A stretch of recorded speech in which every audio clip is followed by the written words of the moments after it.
Dans cet épisode avec Barbara Martin, spécialiste en orientation et mobilité pour le CI3S Montérégie Centre et l'Institut Nazareth et Louis Braille, et Pierre Champagne, directeur général de l'organisme L'Œil, on parle de traversée en toute sécurité avec les signaux sonores. Quelles sont leurs fonctions, comment ils aident et guident les personnes mâles ou non-voyantes? Dans cet épisode, quand on installe des signaux sonores, et ça, tout ça, c'est dans la norme du ministère. Ça, par contre, c'est très normé. Il y a aussi des panneaux d'interdiction de virage à droite pour les automobilistes. Oui. Donc ça, c'est aussi systématique s'il y a un signal sonore. Parce que imaginez, la personne, elle entend son signal, elle entame sa traversée, puis un automobiliste, il se dit « Hey, j'ai le droit, je peux tourner à droite. » Donc on s'entend qu'on met un conflit potentiel. L'Œil, l'organisme éducation, intégration, loisirs pour personnes handicapées visuelles, vous présente le balado « Écoute pour voir ». Découvrez la réalité du quotidien des personnes avec des limitations visuelles. Pour discuter de traversée en toute sécurité avec les signaux sonores, Pierre est là, Mélissa comme toujours et Barbara. On va en apprendre davantage sur justement les feux sonores qu'il y a ici à Granby où se trouve l'organisme L'Œil. Pierre, j'aimerais que tu nous dises depuis quand il y a des feux sonores du côté de Granby? On a à Granby des signaux sonores d'installer depuis 2008. Les premières demandes ont été faites en 2003 et c'est en 2008 qu'on a réussi à avoir les premières installations. Les deux premières ont été faites à l'intersection des rues principales Saint-Antoine et principale Saint-Charles-Sud. et aujourd'hui, en 2025, il y en a combien des feux sonores à Granby? Aujourd'hui, en 2025, on est rendu avec 15 intersections qui sont munies de signaux sonores. Et qu'est-ce qui motive l'installation de ces feux sonores? Qu'est-ce qui explique l'ajout d'un feu sonore à une intersection en particulier? Il y a différents critères. Si on prend l'exemple de l'intersection Saint-Antoine-Nord et Boivin, l'intersection est très décentrée. Ouais. C'est-à-dire que les deux côtés de la rue sont pas face à face. C'est difficile pour une personne qui ne voit pas d'être capable de se localiser ou de se faire une ligne de direction pour traverser sécuritairement parce qu'on se sert beaucoup du son des voitures pour traverser quand il n'y a pas de signaux sonores. Alors, dans ce cas-ci, l'intersection étant décentrée, comme je mentionnais, ça prend effectivement des signaux sonores pour pouvoir se diriger sécuritairement. Au-delà de ça, j'imagine qu'il y a aussi d'autres critères qui peuvent apparaître à différents endroits. Disons, la population qui peut y avoir dans certains secteurs. Il peut y avoir d'autres situations qui nécessitent d'avoir des signaux sonores. Comme je mentionnais tantôt, considérant qu'on utilise le trafic parallèle pour traverser, s'il y a un manque de circulation, il n'y a pas beaucoup de trafic, alors ça va nécessiter des signaux sonores pour être capable d'identifier à quel moment le feu passe du vert au rouge. Il va y avoir aussi des endroits où c'est très bruyant, où il va y avoir beaucoup de virages. Ça, c'est quelque chose aussi qui va rendre difficile l'évaluation là, du moment où on doit traverser. Alors, à ce moment-là, ça nécessite d'avoir des signaux sonores pour être capable de traverser sécuritairement. Puis c'est super intéressant parce que pour avoir des fois le réflexe de peser pour pouvoir moi-même traverser, je me posais la question pourquoi à certains moments il y a de la musique qu'on entend parce que ça me donne l'impression que c'est de la musique. On va approfondir ça parce qu'il y a différents détails dans tous ces petits sons-là que l'on entend. Mais il y a vraiment des critères à certains endroits. J'imagine que vous espérez qu'il y en ait plus encore dans la ville. Et il y en a 15, mais j'imagine que votre souhait, ce serait qu'il y en ait encore plus. Oui, effectivement. Et je crois qu'ici, à Granby, on a une volonté là, d'aller de l'avant avec l'accessibilité, de rendre les intersections accessibles. Alors, je pense qu'au fur et à mesure qu'on fait la réfection des intersections, L'Œil, on est interpellé à savoir si c'est pertinent d'installer des signaux sonores.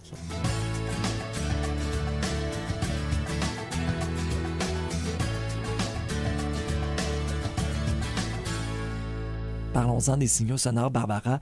J'aimerais que tu nous expliques un peu comment ça fonctionne, ces signaux-là. Parfait. Déjà, je vais, avant de même parler de comment ça fonctionne, peut-être juste remettre en lien à quoi ça sert et pourquoi finalement, outre le pourquoi en termes d'installation, mais en quoi ça aide.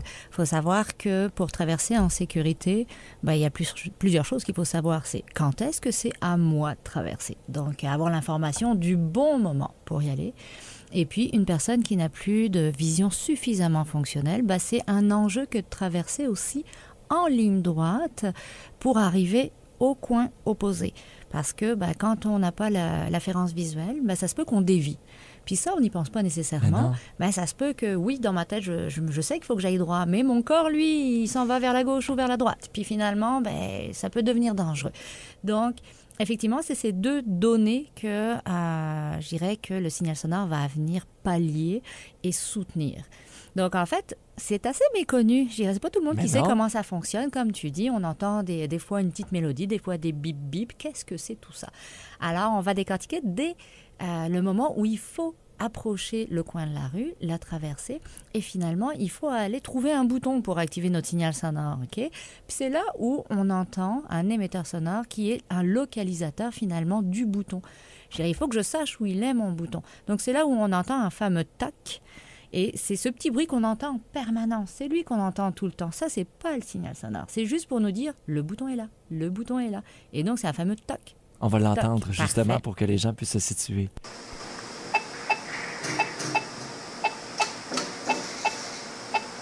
Ouais, un petit toc-toc, toc-toc qui vient justement appuyer ce signal-là de... Oui, voilà, le localisateur, exact.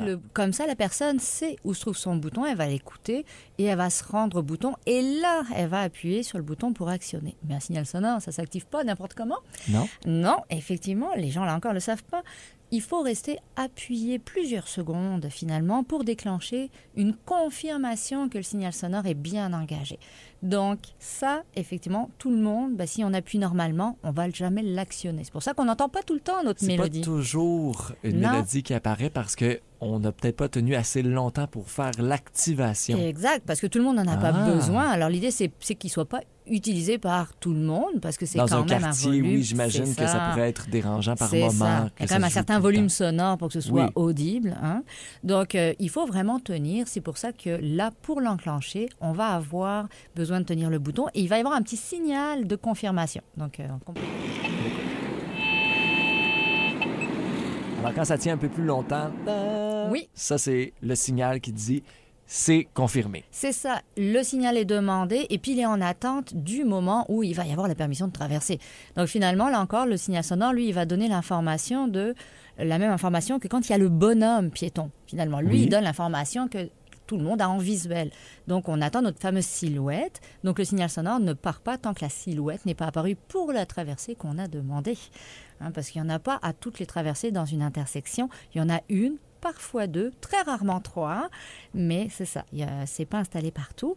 Donc, une fois que le feu piéton s'engage, devient la petite silhouette finalement, là, on a un signal sonore qui va s'engager. Mais on a deux possibilités. Le plus souvent, quand il y a un signal sonore, on va appeler la mélodie du Canada. Donc, ça veut dire que c'est un enchaînement de notes qui va faire un son. Vous l'avez peut-être déjà entendu tous. On va l'écouter, justement. Alors, je vais me taire. Exact. Donc, des fois, ça fait 3 notes, des fois, ça fait 4 notes, exactement. Ça reprend la différence entre j'ai ma silhouette, donc c'est mon moment où je peux m'engager dans une traversée, et la main apparaît qui clignote avec un décompte, qui est la phase de dégagement. Là, ça veut dire, il ne faut plus que je commence une traversée si j'en suis déjà là, mais il faut que je la termine. Donc, on veut l'information sonore aussi, donc le signal reprend cette information. Quand ça change, ça veut dire, là, il faut terminer. C'est plus le temps d'en commencer. Il faut accélérer, c'est ça. Accélérer ou en tout cas maintenir son rythme. C'est quand même calculer le temps pour qu'on ait le temps confortablement. Mais voilà. Donc effectivement, ça, c'est ce qu'on appelle la mélodie du Canada. Elle est installée systématiquement quand il y a un signal sonore. Mais quand il y a deux signaux sonores à une même intersection et qui ne sont pas dans la même orientation, là, on va mettre deux mélodies différentes. La mélodie du Canada, dans ce temps-là, elle devient pour les traversées qui sont orientées est-ouest, pour ceux qui connaissent bien leurs points cardinaux. Et la deuxième, c'est ce qu'on appelle le coucou, qui, elle, vous allez entendre, est différente. Puis ça, c'est pour les traversées nord-sud. Comme ça, non seulement ça nous donne l'information de « je peux y aller », mais aussi on valide qu'on a bien activé le bon signal en fonction de la traversée qu'on va faire, en fonction de notre orientation. Écoutons-le.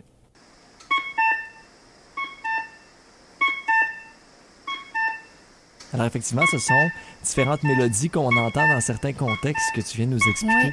C'est fort intéressant parce que en fait, c'est que ça a fini par remplacer exactement ce que une personne comme moi, comme toi, voit. En fait, c'est que c'est essentiel d'avoir ces repères-là quand on traverse une rue pour être en sécurité et bien s'orienter. Et bien s'orienter. Et ça, comme je disais, selon la mélodie, ça nous donne la petite confirmation de l'orientation. Mais tantôt, je parlais aussi de l'enjeu d'aller en ligne droite. Oui. Oui, parce que ce petit son-là, il va aider aussi. C'est pas juste, je sais quand c'est à moi de traverser, mais il va m'aider aussi pour maintenir la bonne ligne sur la traverse. C'est-à-dire que ce son, il est émis sur un poteau à un coin de rue et il est aussi émis sur le poteau à l'autre coin de rue en face quand on traverse. Et en fait, ils vont s'alterner. Et en s'alternant, ils ne sont pas en même temps. En s'alternant, ils vont aider la personne à s'aligner finalement avec ce son-là pour se diriger dans la bonne direction, donc vers le coin opposé.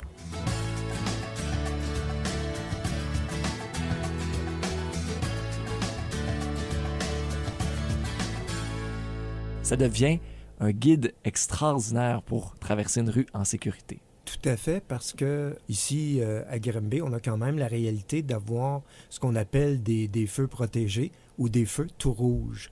Alors, quand on arrive à l'intersection, puis c'est rouge partout. Alors, on n'a aucune indication à savoir quand on peut traverser ou d'avoir une ligne de direction. Alors, c'est pourquoi que c'est très important pour nous d'avoir les signaux sonores là, pour nous aider à traverser vraiment sécuritairement. Et puis j'ajouterais à ça, Pierre, c'est que en plus, ça vient sécuriser tout le monde parce que justement, quand on fait l'ajout de signaux sonores, en fait, on va vers un petit supplément de protection parce que justement, il y a le tout rouge. Donc, tous les piétons sont protégés, ont un gain aussi. Et ce qu'il faut savoir, c'est que quand on installe des signaux sonores, et ça, tout ça, c'est dans la norme du ministère. Hein. Ça, par contre, c'est très normé. Mais il y a aussi des panneaux d'interdiction de virage à droite pour les automobilistes. Oui. Donc ça, c'est aussi systématique s'il y a un signal sonore. Parce que imaginez, la personne, elle entend son signal, elle entame sa traversée, puis un automobiliste, il se dit « Hey, j'ai le droit, je peux tourner à droite. » Donc on s'entend on met un conflit potentiel.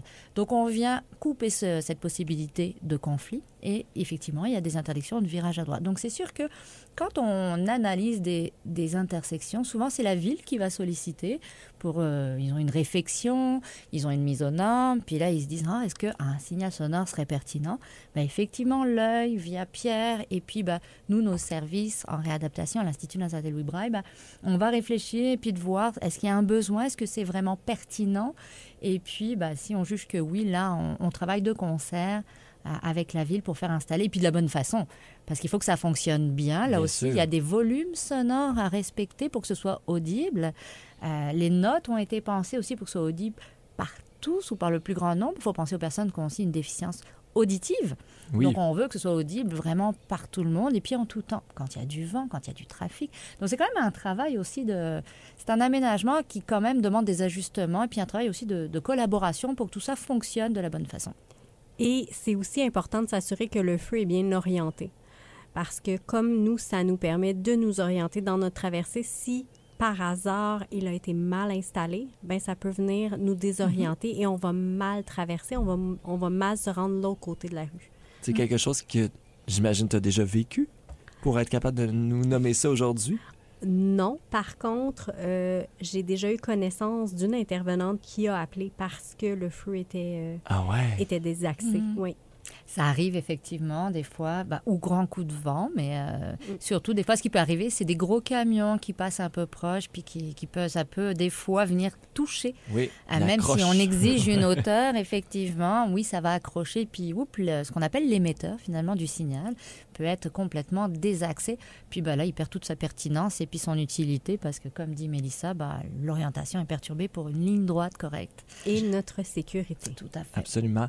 Tu disais, Barbara, qu'ils consultent beaucoup les villes pour savoir est-ce que c'est pertinent. Est-ce que, de façon générale, vous trouvez que c'est toujours pertinent d'ajouter ce signal-là sonore ou des fois vous dites non, ça c'est pas nécessaire parce que ça demeure un outil supplémentaire, peu importe l'intersection? C'est une bonne question. C'est sûr que, je dirais, c'est un outil même essentiel, comme on disait, pour la sécurité à certains endroits. Après, étant donné qu'on est dans une réalité où tout ça a un coût et puis tout ça fait aussi du bruit, on essaye aussi de concilier, mais sans jamais négliger le besoin et la sécurité. Absolument. Par contre, c'est vrai que je vais donner un exemple. Si on nous propose d'en mettre dans un milieu industriel, il n'y a pas un seul piéton, il y a un feu, mais il n'y a personne qui va venir là à pied. Là-bas, effectivement, on n'aurait pas la nécessité d'installer un signal sonore. Préférez dire non, pas celui-là, mais quand vous allez refaire à tel endroit, tout à fait. Exactement. vous pourriez y penser. Exactement. Je dirais que c'est vrai qu'au Québec, puis c'est un choix de province aussi, on n'en installe pas systématiquement un feu, un signal sonore. Par contre, on a privilégié l'idée de faire une analyse concrète en vérifiant le besoin, la sécurité et puis l'achalandage au niveau piétonnier. Mais par contre, si on se dit qu'il n'y en a pas assez, ça, ce ne sera jamais notre réponse. Il suffit d'une personne qui en a besoin pour que ce soit nécessaire. Absolument. On ne va jamais aller vers il faut qu'il y ait un flot de personnes constant. Non, une personne suffit pour créer le besoin. Donc, une personne peut être demandeuse aussi, pas que la ville. Une personne qui a besoin de traverser une intersection dangereuse pour aller à son travail, pour aller là encore faire ses commissions, pour garder finalement ses habitudes de vie, on va faire une demande pour cette personne-là, pour son besoin. Tout à fait. Le balado s'appelle « Écoute pour voir » et dans cet épisode-ci, je trouve qu'on a mis vraiment en image et en audio votre réalité et le mélange des réalités aussi. Donc, moi, je partais de cette idée-là que j'entendais des petits sons et que ça servait à se déplacer. Mais finalement, tous ces petits sons-là viennent remplacer des éléments que moi, je vois et que vous ne voyez pas. Alors, toute la pertinence de ce balado, Écoute pour voir, je trouve qu'elle a pris un sens particulier aussi dans cet épisode. Un grand merci. Parfait. Merci, avec plaisir. Olivier. Merci. Dans le prochain épisode, Barbara Martin nous explique les outils de déplacement, mais aussi les façons de se déplacer de façon sécuritaire. La CAD, ça va être dans tous les cas le premier outil qu'on va mettre en place. Dans tous les cas. Parce que c'est, je dirais, la première habileté à avoir, parce que ce n'est pas un autre être vivant. On va développer ça. Donc là, on va permettre à la personne de travailler ses techniques pour être en sécurité et puis finalement être capable de réaliser ses propres trajets. Pour de l'information sur les services offerts par l'Œil, l'organisme Éducation, Intégration, Loisirs pour personnes handicapées visuelles, visitez oeilgrandbay.ca ou contactez-les au 450-991-0777. Le balado Écoute pour voir, une production M105.